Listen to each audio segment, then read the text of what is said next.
Brand architecture in Asia is changing due to the nature of the markets changing, consumers changing. You'll find traditional companies that have lived with a master brand strategy have needed to evolve to move to be more premium price positioned, and as a result they've had to migrate to have more hybrid architectures in the region.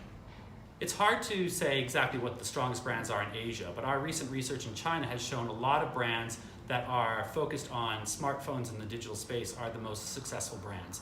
Brands like Alibaba, Alipay, Tencent's WeChat, those are the types of brands that are most successful in China. I think the most common pitfall for brands competing in the digital space is sometimes they think being a digital brand makes them unique and different than a traditional company. And so brands that grow up in the digital space still have to do the same things that a more traditional brand has to do. They still have to have a consumer target, they still have to stand for something from a positioning, and they still have to relentlessly execute. There are some changes that they have to do when it comes to executing in a digital world, but the strategy part of being a brand remains the same. I would have two pieces of advice for Western brands as they expand into Asia. The first one would be, don't underestimate the local competition. Many Western brands think that they are more sophisticated and better marketers than the local companies, but I think what our research has shown is that local companies have greatly increased their sophistication and their brand relevance.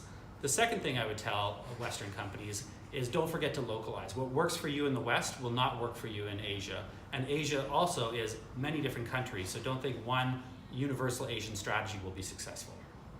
I think in China, because it's a much more digital business and a digital country, brands there are having to compete with more of the digitally native companies like Alibaba, Tencent, and Baidu. And I think as a result, companies have to have much more focused and narrow brands to be able to compete against these more digital competitors.